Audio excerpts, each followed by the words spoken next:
Hi, welcome to this demo of PhoenixCommand.net. PhoenixCommand.net is not a game. It is a tool to help you run a Phoenix Command game, which is an RPG that was created in the 1980s by a couple of NASA scientists. Literal rocket scientists made this game, and it's highly complex. There's a lot of lookup tables, a lot of charts, just a lot of tabular data to process just to do even small tasks in the game. The game is broken up into 500 millisecond impulses, and each impulse requires potentially dozens of tables that need to be cross-referenced, and it can be quite time-consuming to run a game, many hours just to resolve a few seconds of in-game time. And this app helps you speed that process up by automating a lot of the table lookups and automating a lot of the character creation. And so you can just get on with playing your tabletop game the way you want to play it.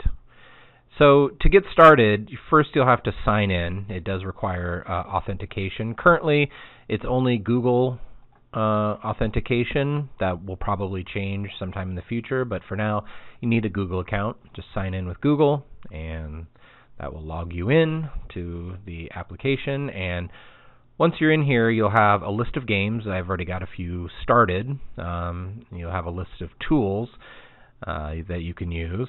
But you'll probably, first thing that you want to do is to create a new game. So you just click New Game right here, and it will show you your account information. Here's my email if you need to send me any angry emails about this. Here's where you create a new game. You can give it a game name here, and you can also invite players. If you don't want to think up a name, you can generate a random one here. Click through until you find something you like Operation Platinum Itus or Operation Wise Peach. That's a good one. If you want to invite other people, they'll need to also have signed in at least once, and that will create an account in the system. For right now, you have to invite them by putting their IDs, this big long number here. That will change. That'll be something hopefully easier. Again, in the future, this is still in active development, but I just wanted to show how to use everything right now, and more features will be added and bugs fixed. So if you create we'll just generate a new game here. Click Create. Game created successfully. You can go into your games up here. You can see here's Operation Irate Strike. Other games. Let's go into Wise Peach. You'll see that there's a list. There's an empty slot for a character. You can have as many characters as you want per user. I'm the only user in here right now, but let's just go to a game that I've already started. Nail-biting muskrat. So I've got 4 characters. You can go into each one and look at their character sheet or create a new character, which I'll show you here. So each character, you have to be, this is creating a character for the game Nail-biting Muskrat, Operation Nail-biting Muskrat. If you want to create a character for a different game, you'll need to switch to that game first. And so you can fill in whatever details you want here. You can give this person a code name, skill level, strength, or you can just generate it randomly if you don't feel like doing any of that and you just want to get started. So now we have a character named Cactus, codename Cactus, skill level of 3. You can change the armor. This will change this character's ability to shrug off damage, not get hit, or have bullets graze off of him. You can use this to add whatever equipment you want. Currently, this equipment list is just things that are included in the basic game that have some kind of benefit or drawback. And each one of these pieces of equipment and weapons have a weight that contributes to encumbrance, which affects how quickly the character can act. So here these are all the weapons that I have right now. There's over 100 weapons just in the basic game.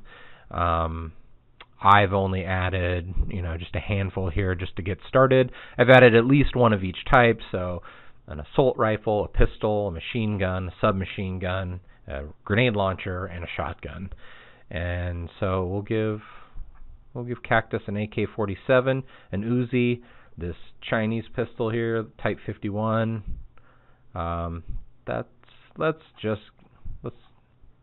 If I give him too many here, it'll really weigh him down, and he won't be able to act very quickly because he'll just be so encumbered. So we'll just keep it to this.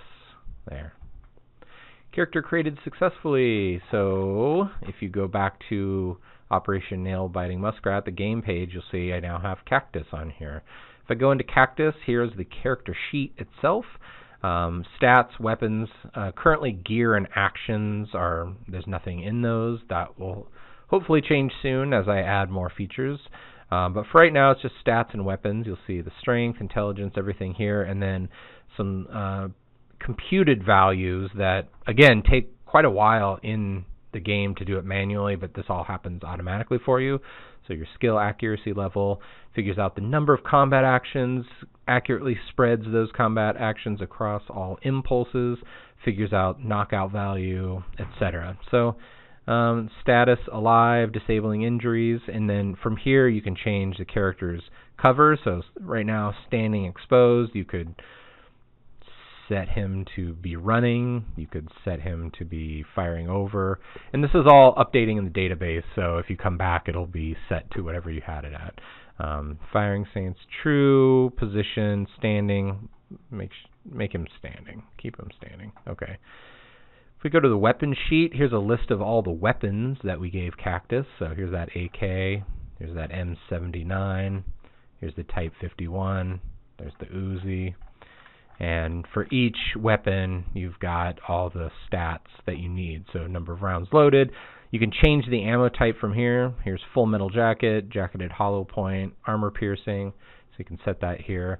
It's really up to you to track your own ammo, though. This is just for convenience, to just help you keep track of what you've got loaded in each weapon. Here's the reload time. All these numbers affect the shot percentages. Some of these are just for cosmetic purposes only, but knockdown value and sustained automatic burst. So we'll just look at that. As I said, there's nothing in gear or actions yet, but hopefully this will be a place where you can automatically set actions, switch out your gear, that sort of thing. So that's the character sheet. Probably the most useful part of PhoenixCommand.net so far is the calculator. If you go into calculators here, this is how you figure out the percentage chance to hit with any kind of weapon at a certain range. So if you just come in here and you just want to fire a weapon, here you've got a list of all the weapons. So I could just switch this to the shotgun and enter all these values, and it will tell you what the hit percentage might be. If you want to import a character, so if we say Cactus, now everything that we changed on the character sheet will also get imported here, as well as the skill level and everything else. And now the weapons are filtered by only the weapons Cactus is carrying. So if we switch to the Uzi, and you can see the shot type changes to burst. As with most machine guns, assault rifles, submachine guns, you can do a burst or single shot with these. So if I keep it on burst, it kind of changes how the shot is computed. Here's the ammo type that we had selected. So let's just run through a sample here. If the shooter is moving or the target is moving, you can enter the speed here. This will affect the chances. We'll just leave it blank if both are stationary or either is stationary. The only required values that you must fill in are the range, so you have to say how far away. And this is in hex distance. In-game, the hexes are set to be 6 foot hexes. You can change that really to whatever representation you want if you're using this as a kind of tabletop miniatures game.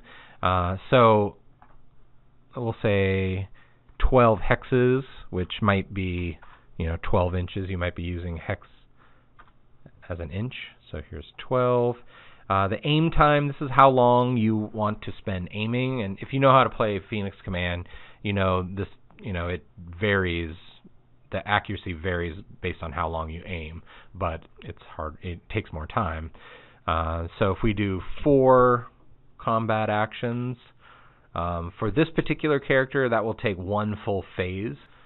So set it to 4. Firing stance, we had set to true on the character sheet, so that imports here, but you can change it if you want. Same with position. There's a bunch of situational modifiers. If any of these are true, you can select them, and they'll go into the calculation. The visibility, so if you have good visibility, that will improve your odds. If it's night or half moon or smoke or fog or your weapon sights are broken, you can change those, add those here. Target size, if the target, typically a person, is in a different position other than just standing up, you can change them to prone or kneeling. Or if they're only their head, body, or legs are exposed from cover, you can select those, and that will all accurately go into the calculation.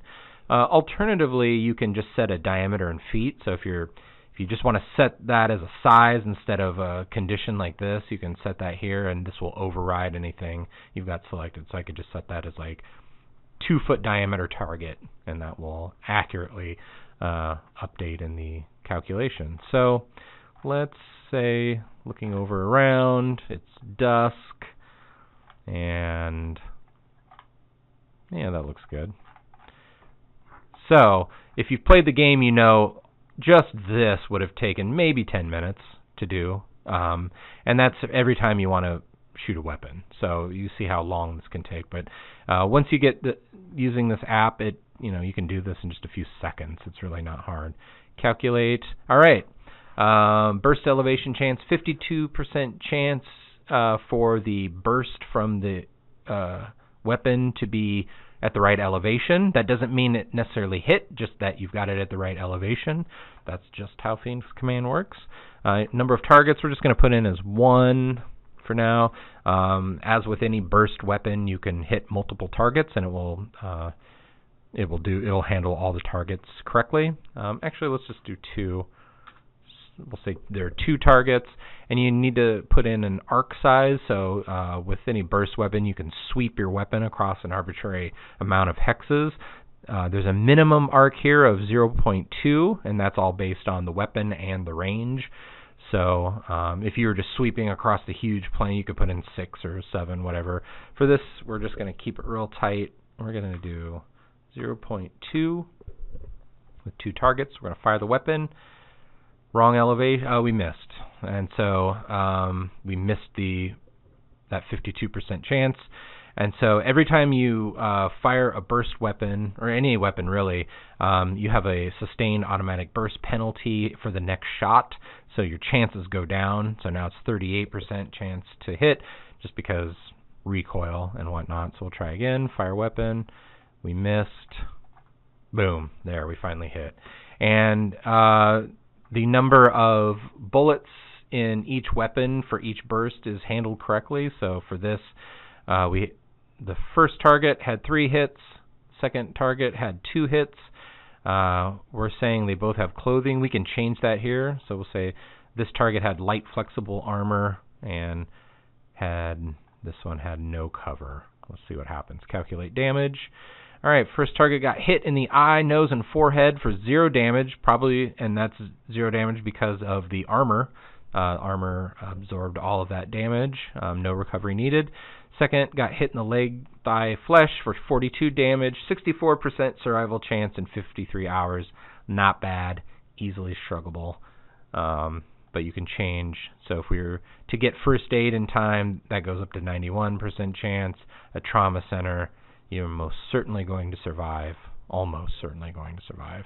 So that is the basics of using the calculator. And at any time you can go back and change these and play with different possibilities if you need to. But the whole point of this is to you're playing a tabletop miniatures game perhaps, and you've got your phone in your hand, and you just this helps you just move through it really quickly so you can keep focused on the fun and not have to do a lot of bookkeeping while maintaining all of the ballistics accuracy of the wonderful world of Phoenix Command. Another tool available is the timers, and so every action, everything you do in the game has a certain number of combat actions that it takes, a certain amount of time, and you've got to track all of that, and that can get a little tedious because you can forget that, that was supposed to happen on this impulse. This helps you keep track of that. There's 3 different timers you can set. This one is by combat action. So, for example, if we import a character here, we'll import Courageous. Courageous has a lot of actions here, so 2, 1, 1, 1. So if we did a combat action, let's say, so if we aim for 4 combat actions like we did before, we put that in here, and then a message. This is just to remind us what's going on. So we say fire Uzi, for example. We can set that timer, and that's going to go off in 2, 3, 4. That's going to go off. If this were the first impulse, it'd go off on the 3rd. I can't remember what the game time is for this. We can go and check. So if we set timer set for phase 3, impulse 3. Perfect. So set that timer. We can also set a timer by time. So if you just want to set it, have it go off on, phase 8, impulse 3, perhaps, and with a little message, smoke grenade ends, something like that. Set timer. Timer set for phase 8, impulse 3. And you can also set a timer by duration. So number of phases and an incapacitation time. So this is kind of an either or. Incapacitation time is set in the format that the incapacitation is. So you saw in the damage it was like 53D for 53 days or 16M for 16 minutes, and you can just set that, and it'll translate 16M into the correct number of phases and impulses for you, or you can just set phases here. So that is how you set timers, and then how that reminds you the timers go off at the correct time for each game. So we are in this game, Operation Nail Biting Muskrat. I'm the only user in here right now, but in a real game you'd have, however many different users all acting at the same time. There's not really an initiative order like in a lot of other games. Everybody just acts simultaneously on each impulse, and then when you're done, you resolve it. And so the way this works is when you're done doing all the actions you want to do on this impulse, setting whatever, setting up your aim or moving or whatever you're doing, you just click this button right here, and that means that you're done and you're ready to move on. And this will turn red when other people are still getting ready. And then once everybody has clicked that button, it'll automatically advance to the next impulse. So since I'm the only one, every time I click it, I'm the only one playing, so it'll just automatically advance. But you'll see when I get to phase 3, impulse 3, my timer goes off, fire Uzi. So that's Courageous's, and it tells you who it is. Courageous is a reminder, fire the Uzi. If I get into phase 8, I believe that smoke grenade will end.